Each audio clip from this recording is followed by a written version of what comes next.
एक बार स्वामी विवेकानंद जी से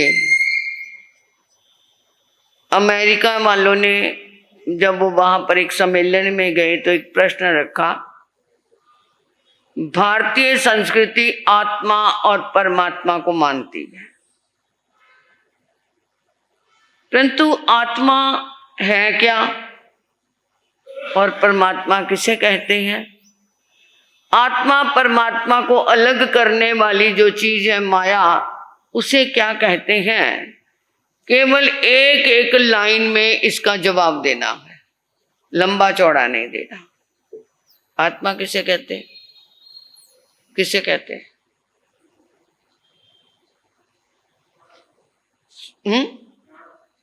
क्या? जो स्वामी विवेकानंद जी ने कहा, जो एक जीव को जीवित रखे, वो क्या है? क्योंकि एक लाइन में जवाब देना है। वो क्या है? आत्मा है।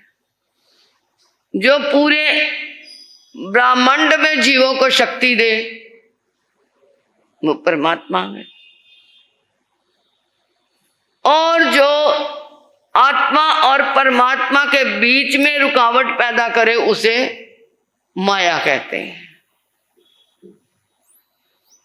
उन ब्रिटिश लोगों को कुछ समझ नहीं आई, ये क्या कहते? अब आप थोड़ा खोल के बताओ। कहते उपनिषदों में कहा कि जैसे एक कमरा, कमरे के दरवाजे, खिड़कियां, दीवारें सब बंद है, उसके अंदर आपने एक बल्ब लगा दिया, मोमबत्ती लगा दी, या कुछ प्रकाश का साधन लगा दिया, तो उसकी लाइट कहां तक? कमरे तक। जैसे ये कमरा है और ये बाहर हॉल है, तो उसकी लाइट कहां तक? दरवाजे बंद, उसकी लाइट बाहर नहीं आएगी। वो क्या है? आत्मा है। और जब दरवाजे खोल दिए, दीवारें तोड़ दी, और उसकी लाइट अंदर वाली, उसका प्रकाश कहाँ आएगा? बाहर भी आएगा। लाइट चाहे हॉल में लगा दोगे तो कमरे में भी जाएगी, कमरे में लगाओगे तो हॉल में भी आएगी। तो ये क्या है? ये परमात्मा है। और ये दरवाजे, खिड़कियां, जो दीवारें हैं, ये क्या है? ये क्या है? माया। कि उन्होंने उस लाइट के प्रकाश को बाहर नहीं आने दिया। एक बार किसी ने प्रश्न हमारे से किया कि मोक्ष के अंदर अनंत सिद्ध आत्माएं हैं, और वहां पे जो जिस शिला पे, सिद्ध शिला पे जाते हैं, वो सिद्ध शिला तो केवल 45 लाख योजन की है, और सिद्ध आत्माएं तो अनंत है, और भी कई सिद्ध होंगी। तो वो क्या वहां पे वो 45 लाख योजन की सिद्ध शिला छोटी नहीं पड़ती? छोटी नहीं पड़ती। वो इतनी अनंत आत्माएं, वो तो लिमिटेड है, परंतु आत्माएं अनंत है, जिसकी कोई लिमिट नहीं है। तो वो जगह नहीं गिरती, वो जगह भर जाएगी, फिर क्या होगा? कहाँ जाएंगी वो आत्माएं? उसके लिए हमारे ज्ञानी पुरुषों ने, महापुरुषों ने, हमारे परमात्मा ने क्या जवाब दिया कि जैसे आपने इस दीवार के ऊपर मोमबत्ती की रोशनी की, साथ ही आपने टॉर्च की रोशनी भी कर दी, साथ में ये बल्ब की भी रोशनी कर दी, साथ में और भी कोई साधन की रोशनी दीवार पे कर दी, तो वो रोशनी को अलग जगह चाहिए? वो रोशनी में रोशनी मिलती रहेगी। इसी तरह ही मोक्ष के अंदर सिद्ध शिला के ऊपर जितनी आत्माएं हैं, वहां पर केवल ज्ञान और दर्शन का प्रकाश है। जितनी मर्जी आत्माएं और आती जाएं, वो ज्ञान और दर्शन का प्रकाश में प्रकाश मिलता जाता है। इसलिए वो सिद्ध शिला में अनंत आत्माओं के लिए चाहे कितनी और भी आ जाए, तो वहां पर कोई स्थान की कमी नहीं आएगी।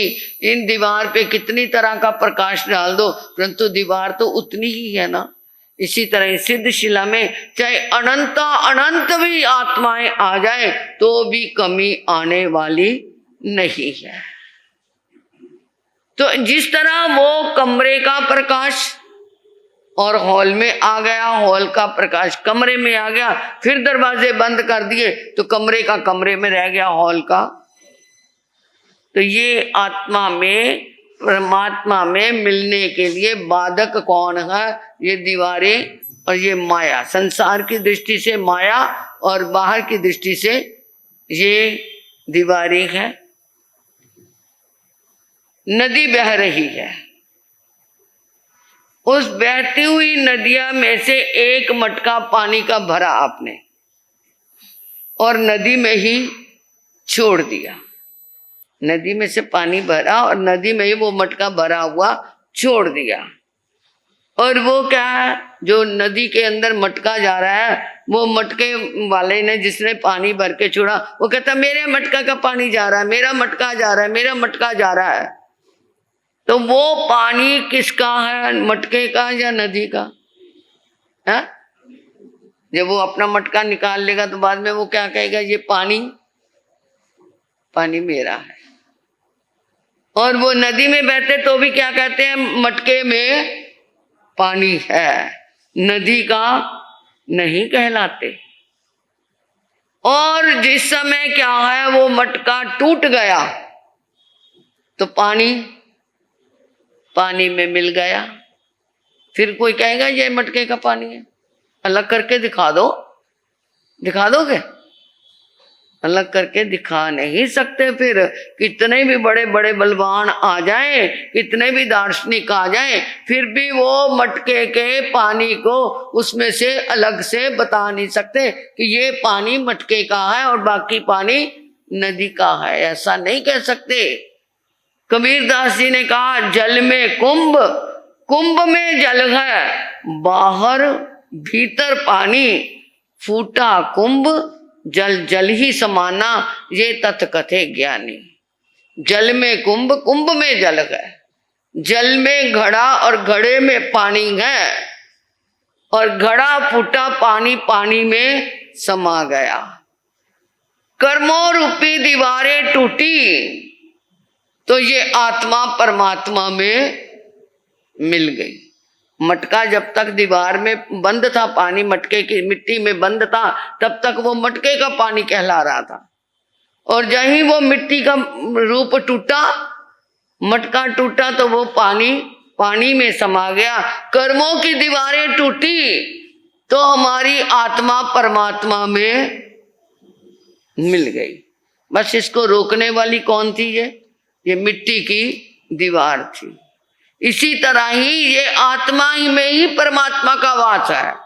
परमात्मा कोई अलग चीज नहीं है। उसके आत्मा के आगे परम शब्द लग गया, वो क्या बन गई? परमात्मा। यानी जहां पर ये आत्मा श्रेष्ठ बन गई, कर्मों से मुक्त हो गई, उसके आगे परम लग गया, तो ये क्या है? कर्म टूटे और ये परम लगना शुरू हो गया, तो ये क्या बन गई? हम यहाँ पे आते हैं सभा में सत्संग सुनने के लिए, 4 महीने के लिए इतना समाज व्यवस्था करता है, सब कुछ करता है, फिर भी आप लोग कितने आते हैं? किसी ने परमात्मा नहीं बनना। जो आते हैं वो तो धन्यवाद के पात्र हैं, जो नहीं आते उनको संदेश दे देना कि ये चमासा कुछ करने के लिए आया है, घर में तो तुम बैठे हुए हो। ये घर क्या है? आज है और कल को हमारा दूसरा शरीर बन जाएगा, दूसरा घर बन जाएगा, फिर कोई और शरीर बन जाएगा। ये तो किराए का शरीर चलता रहेगा, चलता रहेगा। घर तो मिलते ही रहेंगे, चाहे वो कैसे भी रूप में मिले। देवलोक में जाओगे, देव का घर मिल गया, त्रियंच लोक में जाओगे, त्रियंच का काम घर मिल गया, नरक में जाओगे तो नारकी का क्या है? शरीर मिला, नरक का नरकावास मिल गई। तो ये घर तो मिलते रहेंगे, परंतु मनुष्य के चोले का जो घर मिला है, इससे लाभ संदेश दे दोगे एक एक को जाके मेरा कि भाई देखो ये चमासे आए हैं, ये घर बदलने के लिए नहीं कह रहे, वो घर में रह कर के ही उद्धार करने के लिए कह रहे हैं। कम से कम जिन वाणी, जिन देवों की वाणी जिसके हृदय में बसते हैं वो ही तरता है संसार से। सोच लेना, राजा का मंत्री बहुत लायक था, बहुत लायक, दीवान जिसे कहते थे, बहुत लायक था। समय आया, दीवान की मृत्यु हो गई। राजा को बहुत दुख हुआ, क्योंकि सारे काम उसने संभाले हुए थे। राजा के तो केवल साइन ही चलते थे, जैसे राष्ट्रपति के खाली साइन ही तो चलते हैं, काम तो कौन करता है? प्राइम मिनिस्टर करता है। ऐसे वो दीवान सारा काम करता था और केवल राजा तो उपस्थिति उसकी रहती थी। समय की बात है कि चला गया, उसकी मृत्यु आ गई, उसका भी घर बदल गया। राजा बहुत दुखी है, बहुत दुखी है, कैसे होगा, कैसे होगा। इधर जो क्या है, पहले क्या रिवाज होता था, राजा गया, राजा की गद्दी पे उसका बेटा बैठता था, मतलब उत्तराधिकारी आगे बैठते थे उसके। अब दीवान का बेटा बैठना चाहिए, अब बेटा है छोटा, छोटा है, उसको क्या है बैठने के लिए। अब वो उसके जो एक चाचा थे लड़के के, यानी दीवान का भाई था, उसने सोचा अब मौके का लाभ उठाना चाहिए। परंतु राजा तो मानेगा नहीं। राजा तो सोचेगा उसके दीवान के बेटे को ही बिठाऊंगा मैं, चाहे कोई बात नहीं, बड़ा हो जाएगा। उसको दीवान से बहुत अनुराग था। दीवान के भाई ने अपने जो 5-7 चापलूस व्यक्ति थे, उसके मित्र थे, उनसे बात करी क्या करना चाहिए। अरे इसमें क्या मुश्किल है, हम चलेंगे तेरे साथ राज्यसभा में, वहां पे हम क्या करेंगे, राजा के दिमाग को डाइवर्ट करेंगे, उसके दिमाग को हम बदलेंगे। राज्यसभा में चर्चा हो रही थी दीवान को किसको बनाना है, तो एक उठा, उसी का दोस्त, दीवान के भाई का दोस्त। महाराज सोचने की क्या बात है, ये अपने दीवान साहब के जो भाई हैं, भाई का भाई गद्दी पे बैठ सकता है और ये समझदार भी है, अभी तो वो छोटा बच्चा है, वो क्या करेगा। राजा सिर हिलाने लगा, नहीं ऐसे नहीं। दूसरा भी चमचागिरी करने लगा, अरे महाराज कुछ तो सोचो, उस बच्चे के सिर पे दीवानगी का बोझ कैसे डाल दोगे, इससे बढ़कर के क्या है। इनका ये चाचा जो है बच्चे का, अपने आप बच्चे को संभालेगा, अपने आप उसे बड़ा करेगा, बाद में उसे बिठा देना ना, आप इसको ही, दीवान के भाई को ही क्या करो, दीवान बना दो। उसके चारों पांचों जो भी मित्रों के साथ लेकर के आया था, सबने अपनी अपनी तरफ से फरमाइश लगा दी, वोट उसकी तरफ से जाने लगी। राजा ने कहा चलो ठीक है। अब वो क्या है, उसको क्या बना दिया जी, दीवान बना दिया। अब दीवान बन गया, बच्चे को तो कोई इतना पता नहीं था क्या होता है, चलो ठीक है मेरा चाचा है। 5-7 दिन तो वो क्या है अपने भाभी को पूछता रहा, बेचारी वो तो आंसू बहाती थी, अभी तो उसकी शौक भी पूरा नहीं हुआ था कि दीवान उसका देवर बन गया। 10 दिन के बाद जिस समय उसकी भाभी छज्जे में बैठी हुई थी, अपने महल के छज्जे में, नीचे से उसका देवर घोड़े पे चढ़ा हुआ है, दीवान की पोशाक पहनी हुई है, पूरा रोबदार बन करके उसकी भाभी देख रही है। आज ऐसे ही मेरे पति जाते थे, आज ये जा रहा है, चलो कोई बात नहीं, घर की बात घर में है। परंतु उस शैतान ने तो क्या किया, देखा भाभी मुझे देख रही है तो उसको अंगूठा दिखा दिया, बना लिया अपने बेटे को। उसको तो बहुत रोना आया, एक तो मेरा पति गया, एक मेरा बेटा भी नहीं बन पाया, और ऊपर से ये मेरे को अंगूठा दिखा रहा है। 1 दिन निकला, 2 दिन निकले, तीसरे दिन फिर उसने अंगूठा ऐसे ही दिखाया, तो माँ को क्या आ गया, रोना आ गया। और बेटा पास में बैठा था, उसने कहा माँ तेरी आंखों में आंसू क्यों, क्या बीमारी है बताओ मुझे, मैं इलाज करवाऊंगा, तुम्हारे को क्या दुखता है, तुम्हारा सर दुखता है, पैर दुखते हैं, शरीर दुखता है। नहीं बेटा मेरा कुछ नहीं दुखता। नहीं फिर बताओ मुझे क्या है। उसने कहा ये तेरे चाचा ने जो अंगूठा दिखाया, इससे मेरा मन दुखी हो गया। ले माँ, ये भी कोई बड़ी बात है, आज से ही इलाज शुरू कर देता हूं मैं तुम्हारी बीमारी का, आज ही इलाज शुरू करूंगा। जो ही चाचा राज दरबार में पहुंचा, बेटा भी पीछे पीछे, वो जो उसका बेटा पीछे पीछे पहुंचा, पूरी तरह सभा पूरी भरी हुई थी। अब सब नए दीवान से क्या है, कुछ जानता तो था नहीं वो ऐसा, तो बड़े क्या है, आया है नया दीवान आ गया, नया दीवान आ गया। इतने में बेटा जब उसकी प्रशंसा हो रही थी, उसने भी खड़े होके कहा, महाराज मैं कुछ पूछना चाहता हूं। हाँ हाँ, तुम्हारे को पूरा अधिकार है, तुम्हारे पिता ने तो मेरे को क्या किया हुआ था, पूरा सहयोग दिया हुआ था, और अब तुम्हारे चाचा हैं, बोलो क्या पूछना चाहते हो। वो कहते, महाराज अकल क्या खाती है? क्या खाती है अकल? है, बोलो बोलो, क्या बोल रहे हैं, अकल क्या खाती है? वो कहते, महाराज जिस अक्ल को ने खा करके कुछ ये हमारे चाचा को अक्ल वाला बना दिया, तो ये क्या खाती है? मैं भी उस चीज को खा लूंगा, अक्ल वाला बन जाऊंगा। तो सब जो कुछ किसी के दुश्मन होते हैं तो किसी के कुछ मित्र भी होते हैं। तो जो क्या है सोचते थे ये राजा से गलत न्याय हो गया, इसके चाचा को बिठा दिया। वो कहते, महाराज आज पहली बार दीवान जी को मौका मिला है, इसका जवाब नए दीवान जी देंगे। तो चिट्टी पिट्टी गुम हो गई, क्या करूं? उसने थोड़ी सी अकल से काम लिया। कहते, महाराज इस बात का जवाब कल दूंगा। ठीक है, कल दे देना। और बेटा तो फटाफट अपने वो प्रश्न रख करके घर आ गया। और घर आ गया तो इतने में राजसभा दरबार समाप्त हुआ, और वो क्या है सीधा कहीं नहीं गया, सीधा क्या आ गया भाभी के पास।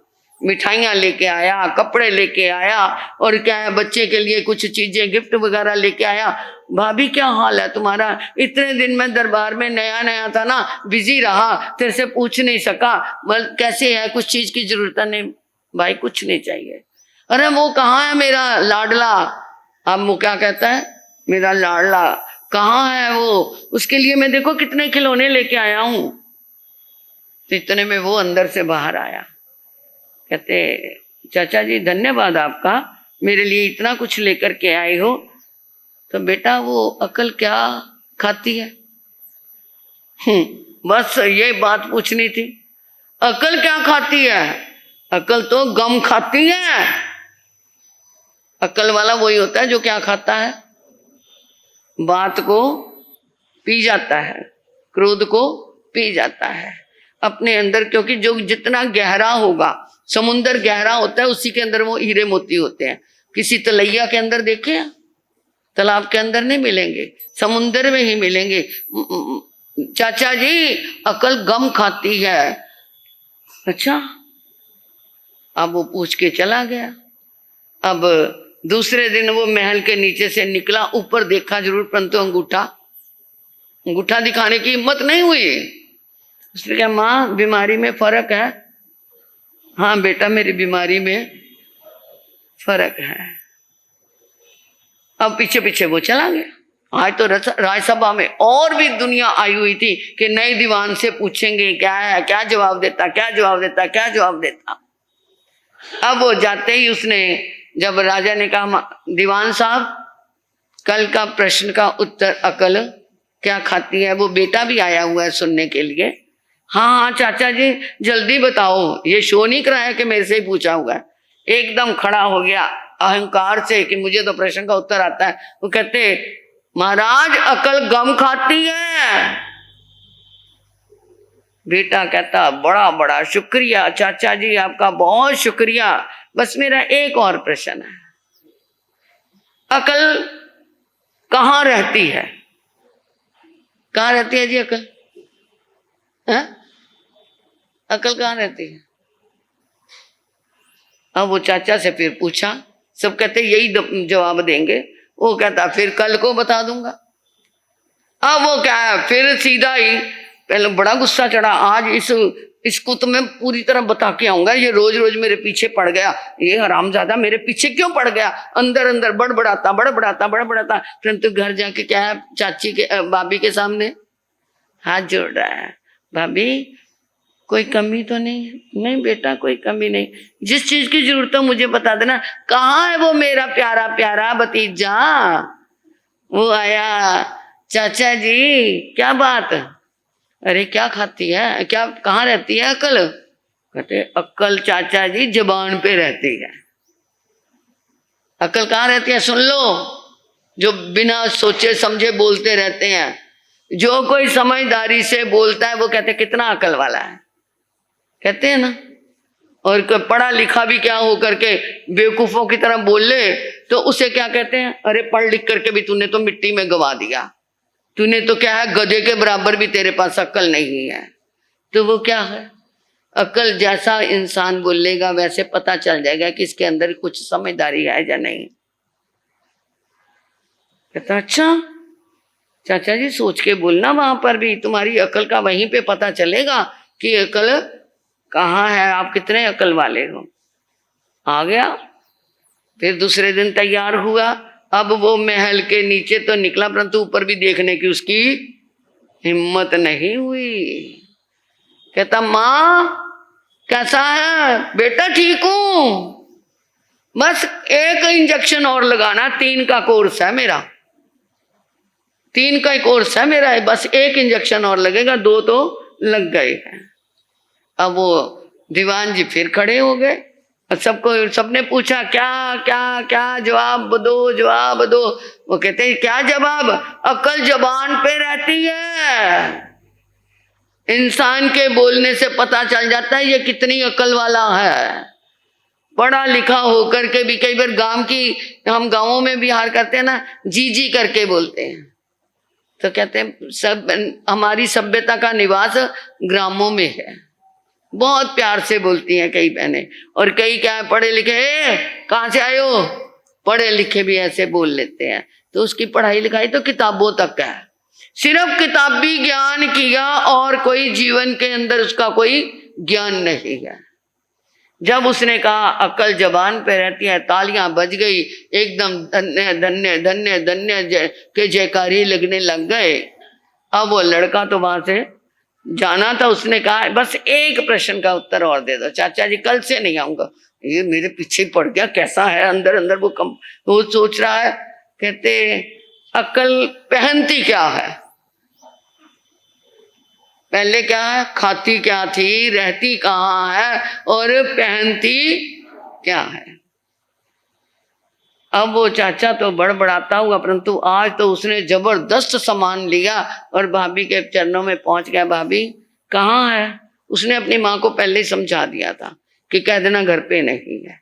अंदर बैठा सोच रहा था, सुन रहा था, परंतु उनको कह दिया घर पे नहीं है। कहता कहाँ है वो मेरा प्यारा प्यारा? वो तो है नहीं घर पे। अच्छा मैं दोपहर को आऊंगा। फिर गया, घर पे नहीं है। शाम को गया, घर पे, वो तो अंदर तिल मिला गया, कल मेरी बेइज्जती हो जाएगी, क्या होगा, अब क्या करूंगा क्या करूंगा। अब रात भर वो सोचता रहा। सुबह सुबह भी आया तो कहते क्या हुआ बेटा, तू कहाँ था? फिर मिल गया। कहते चाचा जी मेरे तो दोस्त की शादी है और मैं दीवान का बेटा, दीवान का भतीजा, इन सिंपल कपड़ों में तो मैं जाऊंगा तो मेरे को कौन पहचानेगा। मैं चाहता था मेरे को भी क्या है, कोई पोशाक मिल जाती तो मैं पहन के जाता, तो कोई कहते हाँ राजा के यहाँ कर्मचारी, ये काम करने वाले अच्छे दीवान जी का बेटा है, इसलिए मैं ना इधर उधर भटक रहा था पोशाक ले। अरे पागल, मेरे से ले लेता तू, चल मेरा घोड़ा लेके आ, मेरी दीवान के पोशाक लेके जा, मैं दूसरी पोशाक आज पहन के चला जाऊंगा। अब वो क्या है, फटाफट उसका घोड़ा भी लिया है, दीवान की पोशाक भी ले ली, और वो क्या है, वो सोचता है अच्छा आज ऐसे ही सिंपल कपड़ों में चला जाता हूँ, क्या हो गया, एक दिन बिना ड्रेस के भी तो जा सकते हैं ना। अब वो क्या है, उस दिन महल के नीचे से भी नहीं निकला, टाइम देखा है नहीं, आया नहीं, तो उसने कहा माँ अब तू ठीक? हाँ बेटा मैं ठीक। अब वो क्या है, जब वो वहां पे दरबार में गया, इधर से वो तैयार हुआ, घोड़े पे चढ़ा, पोशाक पहनी, पूरा दीवान बन करके वहां पर राज्यसभा में गया।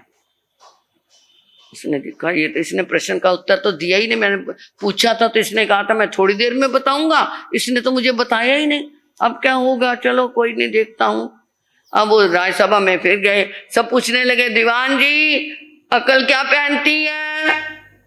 वो तो बेचारा आज तो टेप रिकॉर्ड था नहीं, खाली था, वो रिकॉर्ड किया हुआ ही नहीं था, आज रिकॉर्डिंग थी नहीं, तो चुप करके खड़ा हो गया। इतने में वो लड़का खड़ा हुआ, महाराज आज चाचा जी ने प्रश्न का उत्तर मुझे बता दिया था, आज मैं दूंगा प्रश्न का उत्तर। कहते बोलो।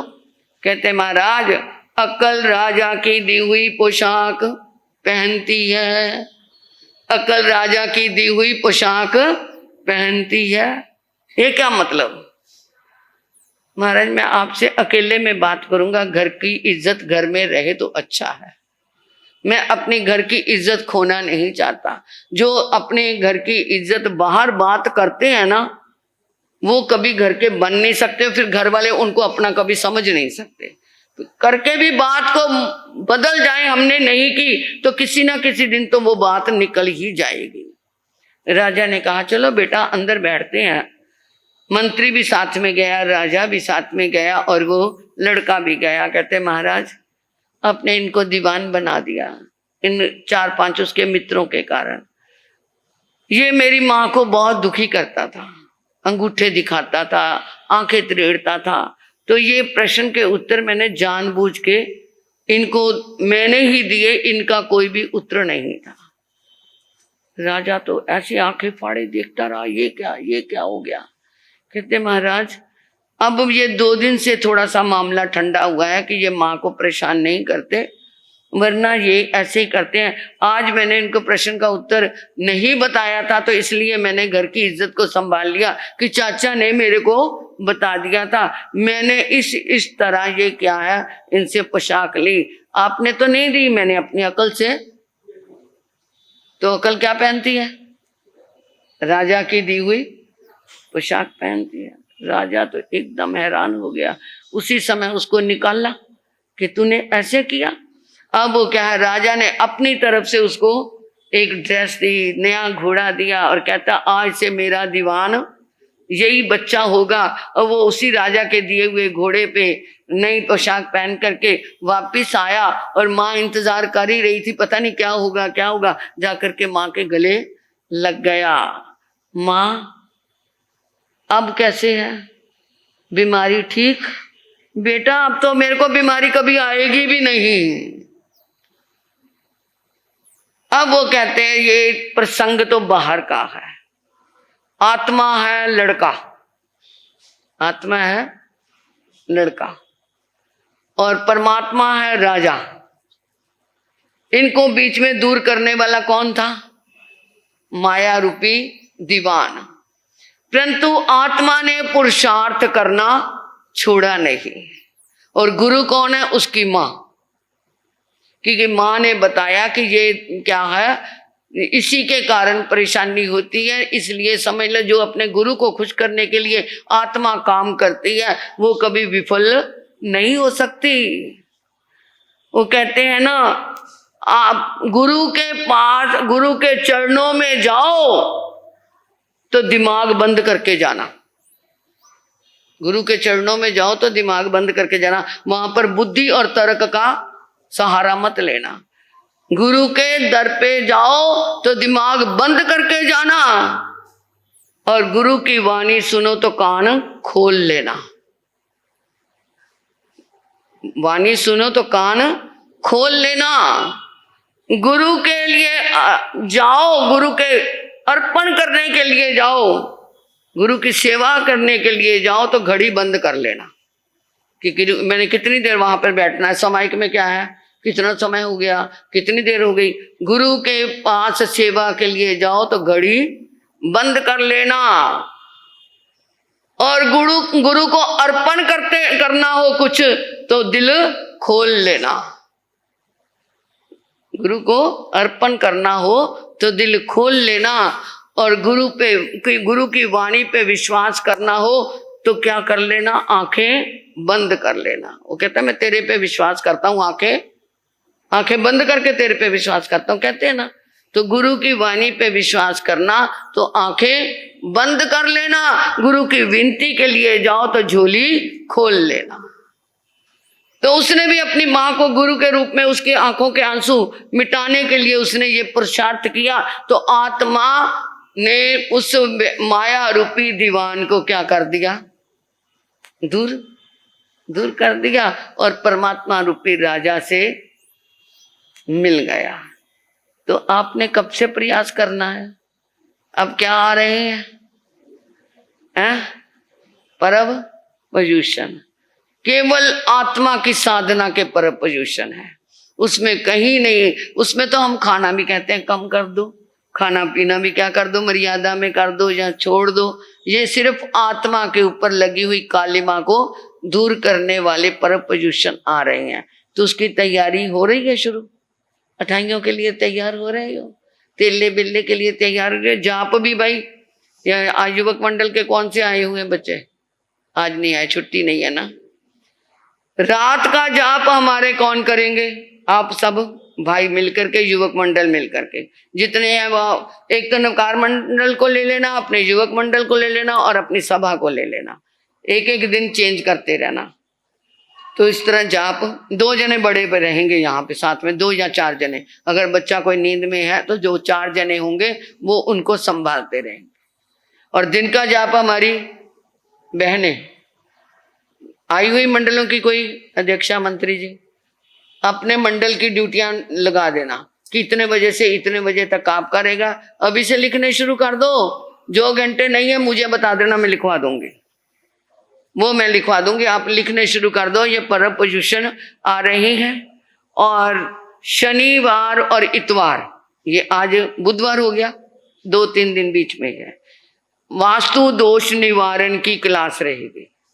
वास्तु दोष, ये जो इधर उधर जाते हो ना, एक बार वास्तु दोष वाले के पास जाओ, लाखों रुपया मांग लेते हैं वो, और कहते क्या, एक यहाँ पे मिरर लगा लेना, ये पौड़ियों का दिशा, सीढ़ियों की दिशा बदल देना, रसोई का इधर कर देना, तोड़ फोड़ करवा देते हैं और ऊपर से फीस अलग से ले लेते हैं। परंतु धर्म की दृष्टि से, धर्म के द्वारा हम अपने घर का वास्तु दोष कैसे कर सकते हैं, उसके लिए कोई पैसा नहीं लगेगा, केवल मेहनत तुम्हें करनी पड़ेगी। मेहनत भी करोगे, तुम्हारा पुण्य भी होगा और फलियां भी मिलेंगी, यानी तुम्हारी साधना भी हो जाएगी और घर का वास्तु दोष भी दूर हो जाएगा। वास्तु दोष कोई बाहर से नहीं आता, वो अपने अंदर से ही आता। उसको दूर भी हम अपने द्वारा ही कर सकते हैं। ये शीशे लगाने से, वो करने से, वो करने से, वो क्या फेंग शुई वाले तो कछुआ दे देते हैं, वो कर देते हैं, कुछ नहीं होता। उस कछुआ बाजार से लाओगे 500 रुपए का आ जाएगा, 1000 रुपए का आ जाएगा। जब तक उसके ऊपर साधना नहीं होती तब तक वो कुछ काम नहीं करेगा। तो इसलिए आप अपने मंत्र जाप की साधना के द्वारा ही हम उस वास्तु दोष को कैसे दूर कर सकते हैं। उसमें अगर एक घर के 4 मेंबर आ जाएं, 2 दिन शनि और इतवार, बस यही क्लास होगी। चारों दिशाओं में घर के 4 मेंबर बैठेंगे, पूर्व पश्चिम उत्तर दक्षिण की ओर चारों मेंबर चारों दिशाओं में मुंह करके बैठेंगे। और फिर वो क्या है, साधना करवाई जाएगी। वो कहा साधना आप अपने घर में जाके करेंगे तो आपके वास्तु दोष का नाम भी नहीं रहेगा। करके देख लेना, ये नहीं कि यहाँ करके चले गए और घर में नहीं करनी, घर में भी जाके करोगे तभी जाकर के उसका, घर के लिए तो सीख रहे हो या दुकान के लिए सीख रहे हो, फैक्ट्री के लिए सीख रहे हो, कहाँ पर भी आपका क्या है, जो भी प्रतिष्ठान है उसके लिए कर रहे हो, तो वो घर जाके भी करोगे तो बाहर के ये वास्तु दोष वालों के पास जाने की जरूरत नहीं है। वो क्या है, तोड़ फोड़ करवा के रख देंगे और कुछ करेंगे नहीं। चलो खैर, ये अपनी क्लास का ध्यान रखना। और इधर हमारी वो कहानी भी, कौन सी, तेतली पुत्र मंत्री। अब वो उसको क्या कह दिया उसने, पहले तो शादी करवा ली, मांग मांग के उसको लाया, और अब उसे क्या कहता है, रूपोटला मेरी आंखों के सामने ना आया कर। कहती जाऊं कहां पतिदेव, अब मेरा कौन है, जो बछड़ा होता है वो भी अपने किले पर ही कूदता है, मेरा किला तो आप ही हो ना। जल बिन मीन नदी बिन वार, ऐसे ही नाथ पति बिना नारी।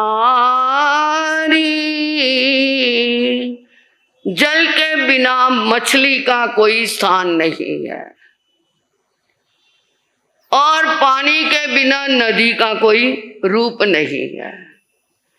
इसी तरह ही ये नाथ पति के बिना नारी का भी कोई सहारा नहीं है। मैं जाऊं तो कहाँ जाऊं, कहीं नहीं जाना, इसी महल में रहना है। ये महल तेरा है, मैं भी तेरा हूं, मैं दूसरी शादी नहीं कराऊंगा। ये सोच लेना कि यही तू ही है मेरी, परंतु क्या करूं, मेरे को क्या है, अब तेरी शक्ल अच्छी नहीं लगती। 2-4 दिन बीते, फिर एक दिन वो कहते क्यों आ गई मेरे सामने, कहा था ना मेरी आंखों के सामने मत आना। नाथ कहाँ जाऊं, एक दिन तो निकल जाता है, घर के काम कर लेती हूँ, इधर उधर बात हो जाती है, सब कार्य को संभाल लेती हूँ, परंतु रात पहाड़ों जैसी लंबी हो जाती है। तारे गिन गिन करके रात निकालती हूँ, किससे बात करूं, क्या करूं। ऐसा करूं, मैं तुम्हारे लिए एक दानशाला खुलवा देता हूं, खूब दान करना, खूब जितना चाहो तुम दिल खोल के करना। दानशाला में वस्त्र भी उसमें होंगे, भोजन भी उसमें होगा, जो जो तू सामग्री कहेगी, जिसको जो चाहिए सब देना। मैं तेरे लिए बहुत बड़ी दानशाला खुलवा देता हूँ। सारा दिन दान करती रहना, तुम्हारा मन भी लगा रहेगा और तुम्हारे को मेहनत भी हो जाएगी। तो थक करके रात को तुम्हें क्या आ जाएगी, नींद आ जाएगी। एक मजदूर सारा दिन काम करता है, रात उसकी कहाँ निकलती उसे पता नहीं चलता। और एक जौहरी जो होता है ना, जो सुबह एकदम टिटपिट होकर के 12 बजे दुकान पे पहुंचता है, एक ग्राहक आ गया, मैंने साल भर की रोटियां दे गया, और फिर उसको कहाँ नींद आएगी रात को, उसने मेहनत तो करी नहीं। अरे ये बड़े बड़े सेठ जो है ना, ये नींद की गोलियां खा करके भी सोते हैं। आचार्य आत्माराम महाराज जी कहा करते थे, ए मेरे साधको, अपने से नीचे को देख करके चलना। श्रावकों को कहते थे अपने से नीचे को देख करके चलना, कि ये इसके पास तो बेचारे के पास 2 रोटी और छोटा सा मकान है, और मेरे पास इतना बड़ा मकान है, और मेरे घर में तो हलवे के क्या है, बादाम के हलवे खाए जाते हैं। तो नीचे को देख करके आप क्या है, उस पर सब्र करना और तमन्ना ना बढ़ाना। और अपने संतों को कहा करते थे, संतों अपने से ऊंची करने वालों की ओर देखना, कि वो क्या है, कितना ऊंची साधना में है, मुझे भी वैसी साधना करनी है। और ये जो लाला लोग आते हैं ना बड़ी बड़ी गाड़ियों में, इनकी गाड़ियों की सीटों के नीचे चिंताएं की रेखाओं की कीलें लगी हुई हैं, सारा दिन ये चिंता में ही पड़े रहते हैं।